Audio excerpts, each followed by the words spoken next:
Hi Panthers, it's so good to see you. I'm Mrs. Weber and I'm so happy that I get to read to you today. The book that I chose for us is called The Most Magnificent Thing. It is written by Ashley Spires and it's published by Kids Can Press.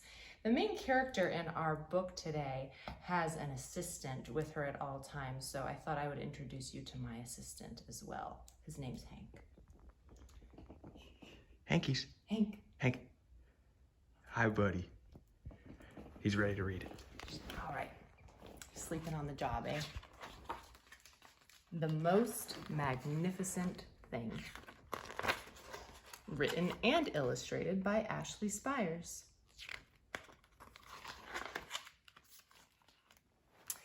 This is a regular girl and her best friend in the whole wide world. They do all kinds of things together.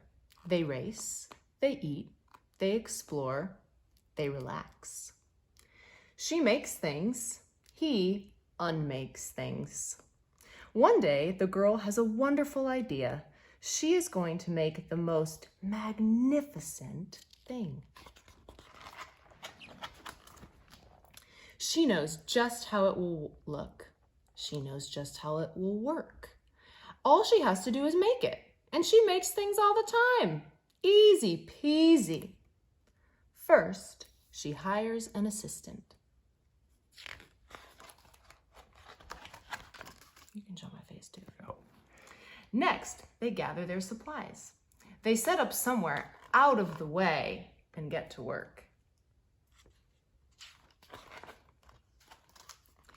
The girl tinkers and hammers and measures, while her assistant pounces and growls and chews. When she is finished, she steps back to admire her work. She walks around one side. Her assistant examines the other side. It doesn't look right. Her assistant picks it up and gives it a shake. It doesn't feel right either. They are shocked to discover that the thing isn't magnificent or good. It isn't even kind of sort of okay. It's all wrong. The girl tosses it aside and gives it another go. She smooths and wrenches and fiddles. Her assistant circles and tugs and wags. When she is finished, she stands up and takes a long look at it.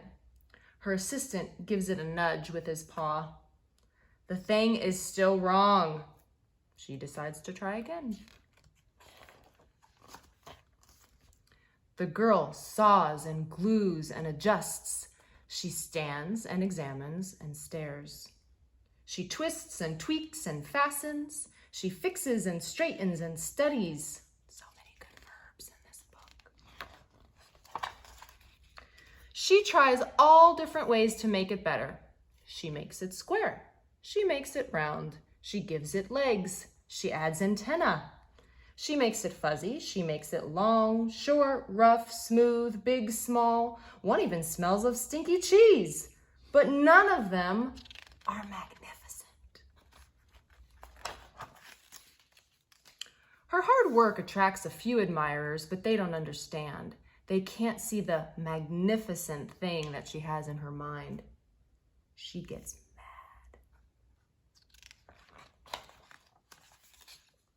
The angrier she gets, the faster she works. She smashes pieces into shapes. She jams parts together. She pummels the little bits in.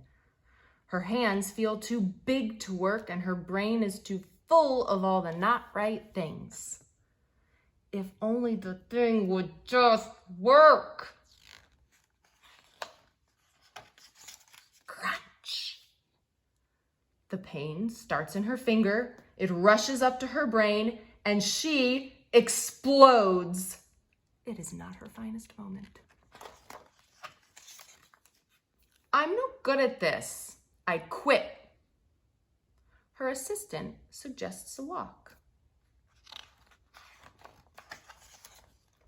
It's not much help at first, but before long, she starts to feel different. Bit by bit, the mad gets pushed out of her head.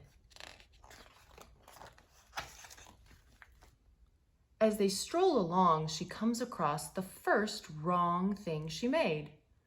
The bad feelings are about to start all over again. Then she notices something surprising. There are some parts of the wrong things that are really quite right. The bolts on one, the shape of another, the wheel-to-seat ratio of the next.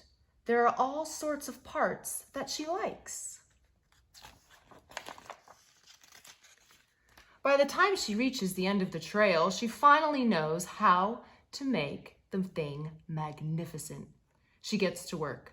She works carefully and slowly, tinkering, hammering, twisting, fiddling, gluing, painting. Her assistant makes sure there are no distractions. This is the perfect thing to ward off bears. This will stop that leak. This one's all wet. The afternoon fades into evening. Finally, she finishes. She alerts her assistant. The pair take a good long look. It leans a little to the left, and it's a bit heavier than expected. The color could use a bit of work too, but it's just what she wanted. They climb aboard and take it for a spin. They are not disappointed. It really is the most magnificent thing. Thank you for listening today, Panthers. I loved reading with you. We cannot wait to see you again whenever that is, and we can't wait to hear about what magnificent things that you are building and exploring and doing at home with your families. Be well, and we'll see you soon.